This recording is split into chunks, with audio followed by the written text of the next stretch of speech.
ibig sabihin batas. So kaya ginawa ang batas sa isang democratic country na kung nasaan tayo ngayon is para maging pantay-pantay ang lahat ng tao. Sa classroom may batas, bawal lumabas o bawal lumabas.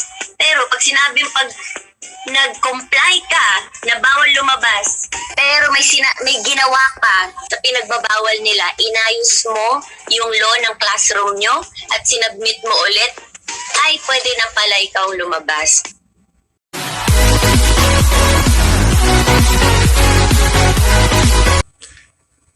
Deputy Speaker, you're now recognized.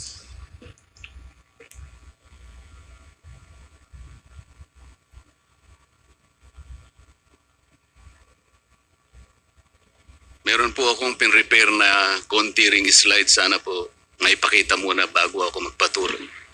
Pwede po, Deputy Speaker Marcoleta. Law, ibig sabihin batas. So kaya ginawa ang batas sa isang democratic country na kung nasaan tayo ngayon is para maging pantay-pantay ang lahat ng tao.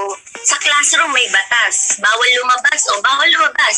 Pero pag sinabing nag-comply ka na bawal lumabas, pero may ginawa ka sa pinagbabawal nila, inayos mo yung law ng classroom nyo at sinabmit mo ulit, ay pwede na pala ikaw lumabas. My distinguished colleagues, hindi po nag-comply sa batas ang ABS-CBN, kaya hindi po sila pwedeng lumabas at magpalabas. Those opposing the franchise application of ABS-CBN will show with clear and convincing evidence that ABS-CBN did not comply with the terms and conditions of its franchise, as well as our laws and the Constitution.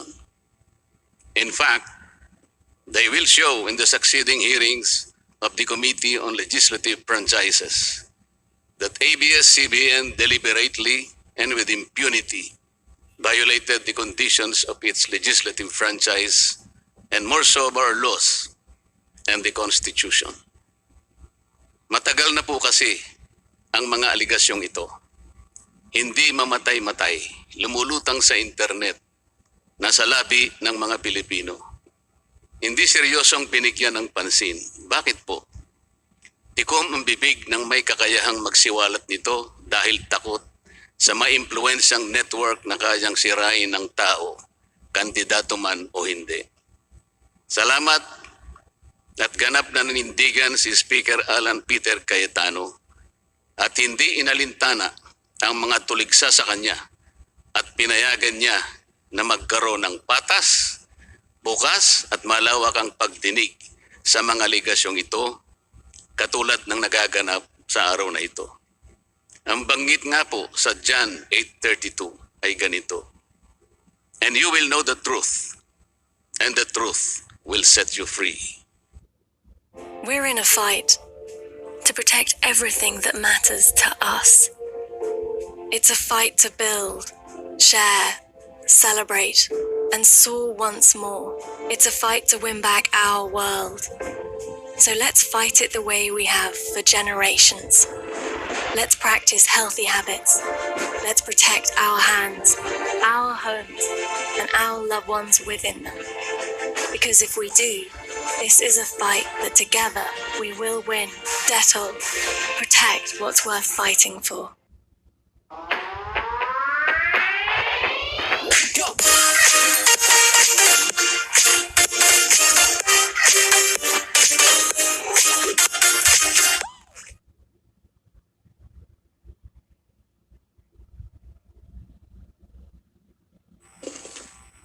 Violation of the Constitution. Number 1, franchise is longer than 50 years. Hindi na po dapat payagan itong pagre-renew ng prangkisa ng ABS-CBN. Dapat na pong isara ang pinto para sa kanila. Bakit po? Because the ABS-CBN has been using the airwaves for more than 50 years. 53 years today to be exact. Our Constitution says that Congress can grant a franchise of up to 50 years only. Taong 1957 nang makuha ni Don Eugenio Lopez Sr., may-ari ng Chronicle Broadcasting Network, o CBN, ang Alto Broadcasting System o ABS. Simula po noong 1967 ay naging ABS-CBN na po ang tawag dito dahil sa merger ng ABS at CBN. Kung susumahin po natin ang prangkisa nito simula noong 1967, ay 53 taon na po itong gumagamit ng airwaves magpahanggang ngayon. 63 years naman po kung susumahin natin mula po ng pagkakakuha ng CBN sa ABS noong 1957. The Committee on Legislative Franchises should not allow itself to be used by ABS-CBN to again circumvent the Constitution and violate the categorical 50-year limitation imposed on franchises. Hindi na po dapat buhayin muli ng Kongreso ang prangkisa ng ABS-CBN sapagkat ayon po sa ating saligang batas, ang buhay ng prangkisa ay hindi dapat lumampas ng 50 taon. EDSA Revolution. Siguro po may mga ngatwiran at sasabihin ng ganito. Sinara naman nung martial law ang ABS-CBN. Di po ba? Dapat huwag bilangin ang panahon na yon. Tanggapin po natin sandali na isinara nga ang ABS-CBN simula Setyembre 23, 1972 pagkatapos na ideklara ang martial law. Pero hindi po ba nagbukas din ito agad matapos na ito ay mabawing muli ng pamilya Lopez noong EDSA Revolution? Hindi ba't kulang-kulang 13 taon din po ang namagitan na panahon? So let's assume that we subtract 13 years from the 63 years that ABS-CBN has been in operation starting 1957 when CBN acquired ABS. Hindi ba't 50 taon din po ang magiging resulta? Ibig pong sabihin, tapos na at paso na pa rin ang prangkisa ng ABS-CBN with or without martial law. Hindi ba't sobra-sobra pa rin ito at lalabag pa rin sa ating saligang batas? Naging palasak nga noong panahon ng martial law ang kantsaw na tama na, sobra na. Subalit ang mahalagang tanong po ng taong bayan na hindi pa nasasagot magpahanggang ngayon ay kung paano biglang nabawi ng mga Lopez ang ABS-CBN mula sa pag-aari ng gobyerno pagkatapos maitalaga ang Cory administration. Sinulatan po noon ni dating Senador Lorenzo Tanyada ang Presidential Commission on Good Government na isoli na sa mga Lopez ang ABS-CBN kahit may arbitration pang nagaganap sa pagitan ng pamahalaan at ABS-CBN. Na i-turn over po agad ang istasyon ng ABS-CBN sa mga Lopez sa kabila ng wala pang pagtukoy sa tunay na pagmeme-ari nito ayon sa kautusan sa Board of Administrators na binuo sa Letter of Instruction number 1 ni Pangulong Cory Aquino. Sa ngayon po ay wala man lang mailabas na papeles tungkol dito ang PCGG. Nagbayad po ba ang ABS-CBN sa Administrasyong Cory Aquino? Nag-public bidding po ba? Bakit tila ura-urada at habang magulo pa ang lahat dahil katatapos lang ng EDSA Revolution ay biglang napasakamay na muli ng mga Lopez ang ABS-CBN? Nakabatay po ba ito sa batas? Hindi po ba dapat sagutin ng ABS-CBN ang mga tanong na ito upang mapanagot po ang dapat na managot kung mayroon man? Foreign ownership. Puntahan naman po natin ang muling pagbubukas ng ABS-CBN noong 1986. Pati po kasi noong panahon yon ay may paglabag na rin sa ating saligang batas. Ano po kaya yon? Dahil Amerikano at hindi Pilipino ang may-ari at namahala sa ABS-CBN na mariing ipinagbabawal ng saligang batas. Congress should deny the franchise application of ABS-CBN for its clear violation of the Constitution, requiring 100% Filipino ownership and management of mass media companies.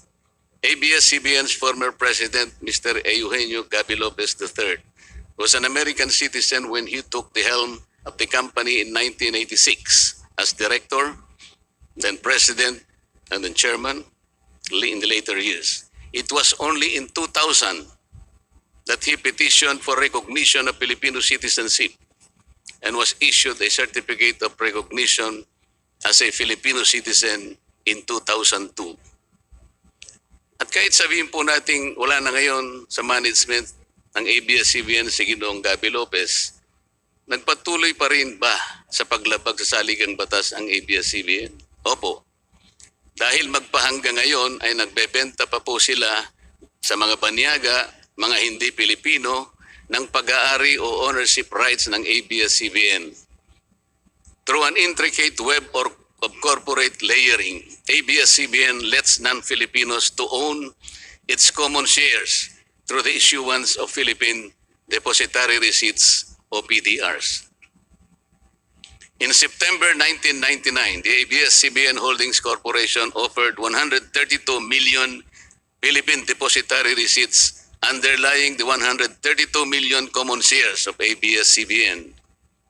Immediately prior to the closing of the PDR's offering, Lopez Incorporated, the main stockholder of ABS-CBN Corporation, transferred 132 million ABS-CBN shares to ABS-CBN Holding Corporation, its alter ego. With the many rights afforded to the holders of these PDRs, most of whom, if not all, are foreigners, ABS-CBN Corporation virtually allowed these foreign holders beneficial ownership and potential voting rights. This is a circumvention of the strict foreign equity restriction imposed by the Constitution on mass media companies.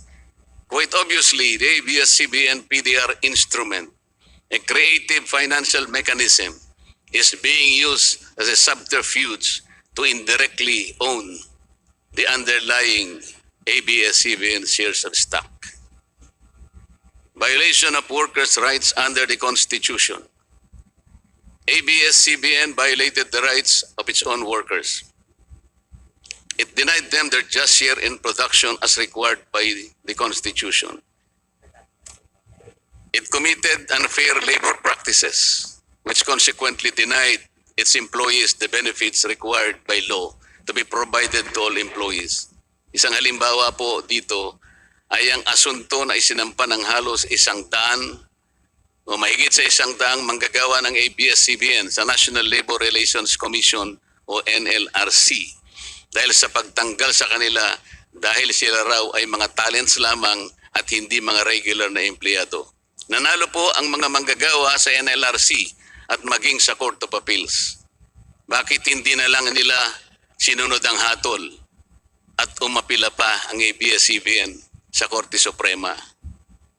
Ito ba yung sinasabi po kanina sa opening salvo na ang pagmamahal sa kanilang kapamilya ay ganun na lamang? Mali naman po yata na sabihin ng ABS-CBN na lampas sa 11,000 ang mga empleyado nito dahil kung ito po ay masusi nating iimbestigahan, may 2,661 at isa lamang. 2,661 ang mga regular na empleyado nito. Ang karamihan po o mahigit na 8,500 na kawani ng ABS-CBN ay tinagurian nilang independent contractors or talents, project workers at contractuals lamang kahit na pang-regular na empleyo ang trabaho nila. Ayon po sa ating labor code, kapag pang-regular ang tungkulin ng isang manggagawa, dapat siyang gawing regular employee. Hindi dapat contractual.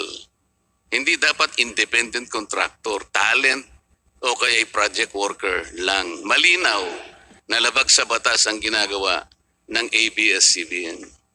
Sana ay ibalita rin po ito ng TV Patrol upang mabunyag ang libo-libong endo sa kanilang bakuran.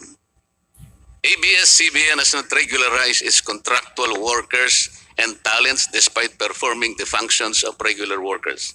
It even forced some of its workers to sign employment contracts containing waiver of the right to regularization.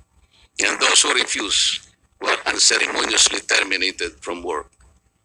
ABS-CBN has subcontracted most of its production work to subcontractor production companies despite the fact that production is directly related to its core business.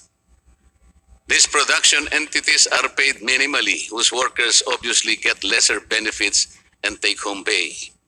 compared to ABS-CBN's regular employees. And yet, the profit generated by ABS-CBN from its independent production companies appear greater than its expenses, especially those expenses that are even deductible for income tax purposes.